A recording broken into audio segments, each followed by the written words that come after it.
Hello बच्चों, मैं जयपाल रावत आप सभी का एक बार फिर से अपनी वीडियो में स्वागत करता हूं।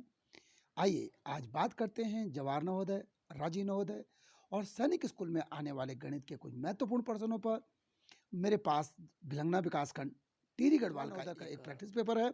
इस प्रैक्टिस पेपर के गणित के प्रश्नों को सॉल्व करते हैं। आइए बने रहे मेरे साथ में। इससे पहले भी कोई भी स्टूडेंट मेरे चैनल पर नया है तो सबसे पहले सब्सक्राइब कर दीजिए और बेल आइकन को जरूर दबा दीजिए ताकि सबसे पहले वीडियो आपके पास आए। आइए बात करते हैं क्वेश्चन नंबर, ये देखिए क्वेश्चन नंबर 41 से गणित के प्रश्न मेरे पास है। क्वेश्चन नंबर 41 से किस तरह से हल करते हैं। क्वेश्चन 41 क्या कह रहा है हमको, एक रेलगाड़ी 260 मीटर लंबी है तथा 120 मीटर लंबे पुल को 19 सेकंड में पार करती है, तो रेलगाड़ी की चाल क्या है। ठीक है ना, तो ध्यान से देखिए, रेलगाड़ी इतना मीटर लंबी है और इतना मीटर लंबे पुल को पार करती है। तो ध्यान से देखिए जरा भाई, रेलगाड़ी अगर मैं ये कहूं, यहां पर रेलगाड़ी ये है, यहां पर ये रेलगाड़ी है और पुल यहां पर है। पुल यहां पर क्या, पुल इस तरह से पुल है। ठीक है चीज, अगर ये कहते हैं हमारे पास ये रेलगाड़ी यहां पर, इसका जिसको एमपी कहते हैं, ये एमपी है यहां पर, ये रेलगाड़ी का जो ये है इसको एमपी कहते हैं, स्टीयरिंग को एमपी कहते हैं। इसका एमपी हमारे पास है, ये इस तरह से रेलगाड़ी है और रेलगाड़ी 260 मीटर लंबी है, 260 मीटर, और ये पुल कितना मीटर है, 120 मीटर लंबा है। तो हम कब कहेंगे कि यह रेलगाड़ी इस पुल को पार करेगी, जब रेलगाड़ी का ये वाला भाग यहां पर पहुंच जाएगा। इसका मतलब रेलगाड़ी इस तरह से पहुंच जाएगी, तब कहेंगे रेलगाड़ी ने पुल को पार कर दिया है ना। इसका मतलब ये 260 मीटर यहां आगे चल जाएगा, यानी कितनी दूरी जानी पड़ेगी रेलगाड़ी को, 260 प्लस 120, और इसका मतलब ये हुआ रेलगाड़ी जो दूरी चलेगी वह चलेगी कितना, तो दूरी हो जाएगी हमारे पास, दूरी बराबर हो जाएगी 120 प्लस 260 मीटर। ठीक है चीज, तो कितना हुआ, 380 मीटर हो गया। दूरी कितनी होगी, 380 मीटर। और समय क्या है, समय कह रखा हमको 19 सेकेंड। ठीक है ये चीज, इन्होंने कहा रेलगाड़ी की चाल, तो चाल बराबर हमें पता है, चाल बराबर होता है दूरी बटे समय। चाल बराबर दूरी बटे समय। तो दूरी कितनी है यहां पर, दूरी देखिए, दूरी कहा है, दूरी कहा हमको, दूरी कितनी कहा है, देखो 380 मीटर, 380 और बटे 19 सेकेंड, ये मीटर था नीचे सेकेंड था, 19 दूनी 38, पीछे से 0, यानी 20 मीटर प्रति सेकेंड। ये हमारा आंसर 20 मीटर प्रति सेकेंड। लेकिन यहां तो है ही नहीं 20 मीटर प्रति सेकेंड। अब हमको इसको किस में बनाना है, हमने इसको बनाना है किलोमीटर प्रति घंटा में। ये 20 मीटर प्रति सेकेंड है, इसको किलोमीटर प्रति घंटा में बनाना है। तो मीटर प्रति सेकेंड छोटा होता है, किलोमीटर प्रति घंटा बड़ा है, किलोमीटर प्रति आवर बड़ा है ना। जब भी छोटे को बड़े में बनाएंगे, बड़े में बनाना, तो बड़े में बनाएंगे तो 18/5 आएगा, 18/5। इसका मतलब हमने इसको बड़े को छोटे में, बड़े में बनाना है, बड़े में बनाना है। जब बड़े में बनाएंगे तो 18/5 से गुणा कर देते हैं, यानी बड़ा वाला ऊपर रहता है। तो 20 का 20 इंटू 18/5, 5 चौको 20 और 18 चौको 72 किलोमीटर प्रति घंटा, ये हमारा आंसर। क्लियर है चीज। आइए अगला क्वेश्चन देखो जरा किस तरह से करते हैं। ये क्वेश्चन है क्वेश्चन नंबर 42। ये क्या कह रहा है, एक दूध वाले ने 70 लीटर दूध इतने रुपए में खरीदा, कितना, 630 रुपए में खरीदा, और उसमें 7 लीटर पानी मिलाकर उसे 9 रुपए प्रति किलो के हिसाब से बेचा, बल उसे कितने प्रतिशत का लाभ होगा। ध्यान से देखिए जरा, इस तरह से ये कह सकते हैं हम क्वेश्चन को कि भाई ये हमारे पास है ना, ये कह सकते हैं यहां पर वो क्रय मूल्य कहते हैं हम इसको, ये कहते हैं क्रय मूल्य, इसको कहते हैं हम विक्रय मूल्य, ये वाला है ना, यानी कि विक्रय मूल्य, ये कहेंगे हम इसको विक्रय मूल्य। ये क्रय मूल्य, ये विक्रय मूल्य है ना। अब इसने 70 लीटर दूध तो 630 रुपए में खरीदा, 630 रुपए में खरीदा। अब क्या हुआ, इसमें 7 लीटर पानी मिला दिया, तो कितना हो गया भाई, 70 लीटर पहले था, 7 लीटर और पानी मिला दिया, 17 7 कितना, 77 लीटर हो गया। 77 लीटर को अब इसने बेचना है, कितने में बेचा? 9 रुपये प्रति किलो के हिसाब से। 77 लीटर इसने बेचना है। अब इसने कितने रुपए प्रति लीटर के हिसाब से बेचना है? यहाँ लीटर होगा, ठीक है, यहाँ लीटर होगा। प्रति लीटर के हिसाब से क्या बेचेगा ये? 9 रुपये प्रति लीटर। तो 9 से गुणा करो। 77 लीटर कितने में बेचेगा ये? देखो जरा, 9 सत्ता 63 का 3 कैरी लगा 6, 9 सत्ता 63 और 6 69, यानी 693 रुपये में बेचेगा। क्लियर है चीज? अब इसे कितना लाभ हो रहा? ये देखो लाभ कितना हो रहा? 63 रुपये का लाभ हो रहा। लाभ होता है विक्रय माइनस क्रय। तो लाभ कितना हुआ हमारे पास? लाभ बराबर हुआ 693 में से 630 घटा दो जरा, कितना बना? 693 में से 630 घटा तो ये बना हमारे पास 63। कितना बना? 63 रुपये का, है ना। तो लाभ प्रतिशत बराबर क्या होता है? लाभ प्रतिशत बराबर होता है लाभ यानी कि 63 बटे क्रय मूल्य। क्रय मूल्य ये है, ये क्रय मूल्य बटे क्रय मूल्य और इंटू 100 ये होता है, ठीक है। ये लाभ प्रतिशत कहलाता है। तो 63 0 से 0 कटा, 63 से एक बार कटा, यानी 10%। कितना हुआ हमारे पास? केवल 10% का लाभ हो गया, ठीक है ये चीज। आइए अगला क्वेश्चन देखो जरा। अब क्या कहा इन्होंने? अगला क्वेश्चन 43 नंबर पे, 43 नंबर क्वेश्चन क्या कहा इन्होंने? 43 नंबर क्वेश्चन पे क्या कह रहा है?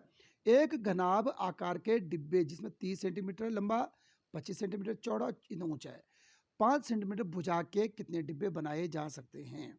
सपोज करो ये हमारे पास क्या है? ये घनाभ है, यहाँ पर एक घनाभ ये है, ये है घनाभ। सपोज करो ये घनाभ हमारे पास, कैसे? देखिए ध्यान से देखिए, ये घनाभ है। इस घनाभ की लंबाई चौड़ाई ऊंचाई दे रखी 30 सेंटीमीटर दे रखी, चौड़ाई 25 सेंटीमीटर दे रखी है, और ऊंचाई कितनी बोली? 20 सेंटीमीटर। ये ऊंचाई है 20 सेंटीमीटर कह रखी है। इन्होंने कहा कि 5 सेंटीमीटर भुजा, एक छोटा सा जो है भुजा वाले कितने घन बन सकते हैं? एक छोटा सा 5 सेंटीमीटर भुजा का जो घन है, एक घन इस तरह से घन, कितने घन इसके अंदर रह सकते हैं? बल ये हमारे पास छोटे छोटे 5 सेंटीमीटर लंबाई चौड़ाई ऊंचाई जिसकी 5-5 सेंटीमीटर है, कितने घन इसके अंदर आ सकते हैं, ठीक है। तो हमेशा याद रखना, जब भी कितने घन बोलेगा या कितने टाइल्स बोलेगा, इस तरह के क्वेश्चन आते हैं, तो बड़े का आयतन बटे छोटे का आयतन। इस बड़े का आयतन क्या होगा? सबका गुणनफल। ये हमारे पास क्या है? 30 सेंटीमीटर, ये क्या हमारे पास? 30 centimetre into 25 centimetre into 20 centimetre, और बटे हमारे पास 5 सेंटीमीटर भुजा के 5 सेंटीमीटर इंटू 5 सेंटीमीटर और इंटू 5 सेंटीमीटर, ठीक है। ये चीज यहां से देखिए, ये हमारे पास क्या चीज होगा? सेंटीमीटर से सेंटीमीटर गया, सेंटीमीटर से सेंटीमीटर गया, सेंटीमीटर से सेंटीमीटर गया, ठीक है ना। ये चीज 5 पंजी 25, 25 से पूरा 25 गया। अब यहां से देखो 5 छक्का 30 और 6 दूनी 12, 6 दूनी 12 और पीछे से एक जीरो यानी 120। कितना हुआ ये? 120, यानी 120 बी वाला आंसर बिल्कुल सही है, ठीक है ये चीज। आइए अगला क्वेश्चन देखो जरा क्या बोल रहा है। अगला क्वेश्चन कह रहा है हमको, इतने में 2 के स्थानीय मान का गुणनफल है। 2 के स्थानीय मान का गुणन, सोचो जरा, इस 2 का स्थानीय मान क्या आएगा और इस 2 का स्थानीय मान क्या आएगा? इस वाले 2 का स्थानीय मान हमने 2 लिखा और पीछे एक अंक था तो एक जीरो लिखा। इस 2 का स्थानीय मान 2 लिखा, इसके पीछे 1 2 3 4 अंक है तो 4 जीरो लिखा इसके पीछे, ठीक है ये चीज। अब इनका गुणनफल करना, हमने क्या करना है? इनका गुणनफल करना है। तो केवल 2 की 2 से गुणा करो, 2 दूनी 4 लिखा और कितने जीरो पीछे हो गए? 1 2 3 4 5, 1 2 3 4 5, ये आंसर। तो 1 2 3 4 5 6, इस पे 1 2 3 4 5, ये आंसर, ठीक है ये चीज। ये हमारा क्लियर हो गया क्वेश्चन। अगला क्वेश्चन देखो 45 को जरा, क्या कहा इन्होंने कहा 45 क्वेश्चन को कि निम्न में से कौन सा विकल्प असत्य है? तो ध्यान से देखो, ये बराबर ये आना चाहिए, ये बराबर ये आना चाहिए। अगर बराबर है तो बराबर है, जो बराबर नहीं होगा वो असत्य है। वो क्या है? वो असत्य है। तो अब देखिए जरा, इस पे प्लस का चिन्ह है, यहाँ भी प्लस का चिन्ह है, ये भी प्लस का चिन्ह है, ये भी प्लस का चिन्ह है। भाई अगर 7 और 8 को पहले जोड़ते हैं और 15 होगा और 15 में फिर 9 जोड़ते हैं तब कितना हुआ? 24 बनेगा। इसी तरह इसमें 9 और 8 को जोड़ते हैं 17 होगा, 17 में 7 जोड़ 24, तब तो 24 ही होगा, दोनों बराबर हो रहे हैं। यहाँ देखो इन दोनों की गुणा करो, गुणा करके इसमें गुणा कर दो। तो देखो जरा, इन दोनों की गुणा करो, इनको गुणा करके इसमें गुणा कर दो, तो सारे गुणा के चिन्ह है, तो ये भी बराबर है। यहाँ गड़बड़ है, यहाँ देखो इस वाले में, नंबर 3 वाले में थोड़ा सा गड़बड़ है। क्या गड़बड़ है यहाँ देखो, ये देखो यहाँ पर क्या चीज है, बर्ड मास रूल भागु जोग लगेगा।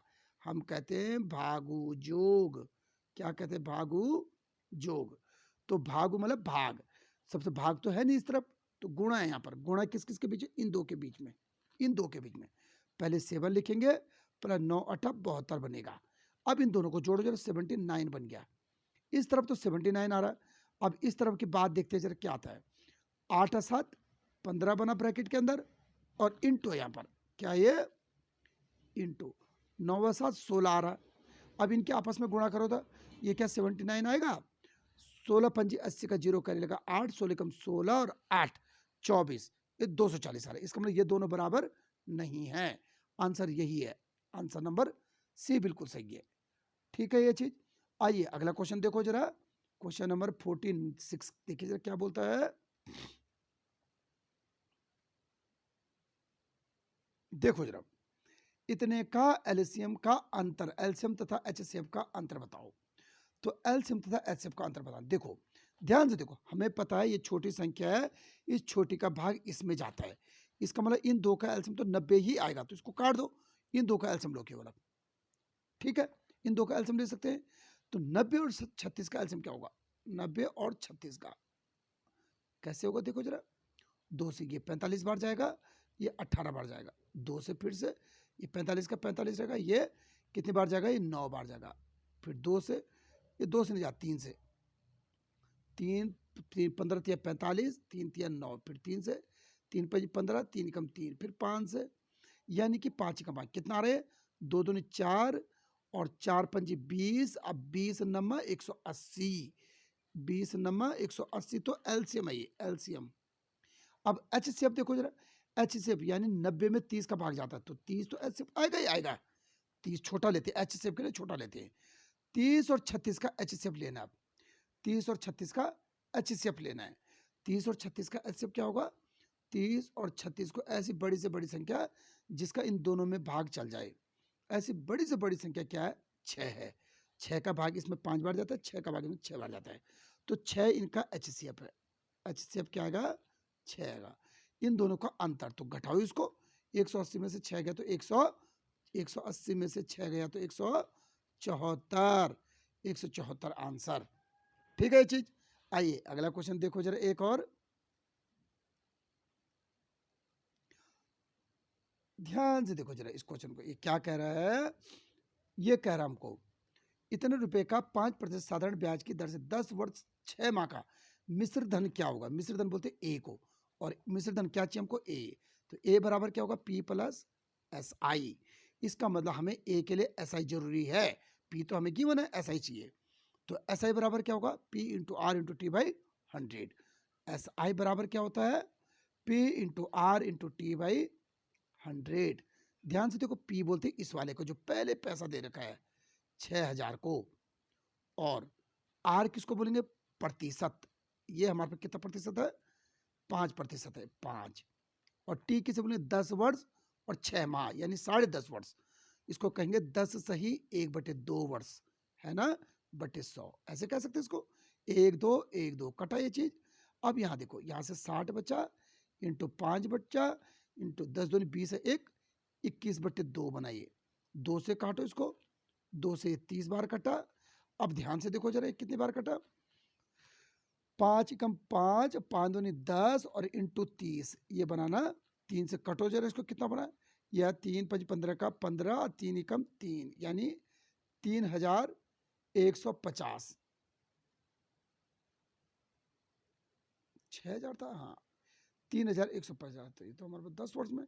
ठीक है ये चीज, इतना बना ना हमारे पास, 3150 बना। अब ए निकालना है, पी प्लस एस है, इसमें पी जोड़ दो।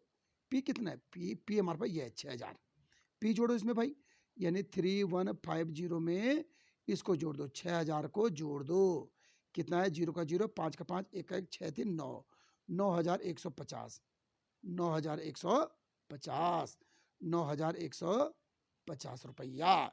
क्लियर है बात। आइए एक और क्वेश्चन देखो जरा क्या बनता है। ये कह रहा हमको एक वस्तु को 15% की छूट के बाद इतने रुपए में खरीदा गया, अंकित मूल्य क्या है। ठीक है, ये चीज इसने ये कहा 15% छूट के बाद इतने रुपए में खरीदा गया, वस्तु का अंकित मूल्य क्या है। तो सपोज इस तरह से कोई वस्तु था, यहाँ इसका अंकित मूल्य लिखा था, यहाँ इसे खरीदा गया, तो इसका अंकित मूल्य x था। कितने में खरीदेगा, 1955 रुपए में इसे खरीदा। ठीक है ना। कितने रुपए की छूट थी भाई इस पे, इन्होंने कहा इस पे छूट थी 15%।